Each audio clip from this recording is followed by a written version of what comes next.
Guys, আসসালামু আলাইকুম। আনারা বাইকে ভালো আছেন না?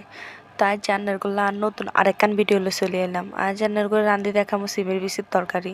তো সিমের বিচির তরকারিটা আবার আন্ডা হেদিকে খাইসা তরকারি কয়। তো খাইসা রান বেলা প্রথমে খাইসার খোসা কিন ছাড়াই এর ভালো করে ধুই লইলাম। এবার ইকে ফাতিল বইয়ে দিয়ে দিলাম তেল, এরপরে দিয়ে দিলাম হিঁস কুচি, কাঁচামরিচ কুচি আর কত আদা রসুন বাটা। তো একিন কষায় কত হানি দিয়ে দিলাম। এবার দিয়ে দিলাম লবণ, হলদির গুঁড়ি আর মরিচের গুঁড়ি। মরিচের গুঁড়ি একটু বাড়াই দিবেন, ঝাল ঝাল হলে খাইতে ভালো লাগবে। তো মশলা কষানি হয়ে গেছে, এবার কারি রাখুন না আলুও দিয়ে দিলাম। তা আলু দিয়ে আবার আর কতক্ষণ কষালামু।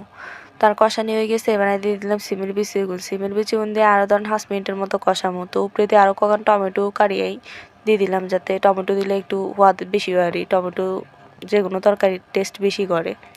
তো দিয়ে 5 মিনিটের মতো ডাকি কষা লইলাম। এবার ঝোল দিয়ে দিলাম। ঝোল দিয়ে বাড়ায় একখান একখান করে রুই মাছ আগে তুমি বাজে রেখেছিলাম, রুই মাছ নিয়ে দিয়ে দিলাম।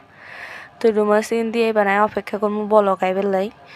তো ভালো করে গট করাই গেছে, বলকাই গেছে। বলকাইলে আরও 5 মিনিটের মতো আর রানমু, বেশি সিদ্ধ করিয়ে না, তাহলে কিন্তু সিমের বিচি ভাঙি যাব। তো সেদি ধনিয়া আতা দিয়ে সুন্দর করে আয় নামাইলাম।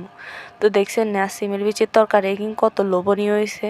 কার কার দেখি খাইতে মন চায় অবশ্যই কমেন্ট করে যাবেন। আর আপনারা কে কে তরকারি খাইছেন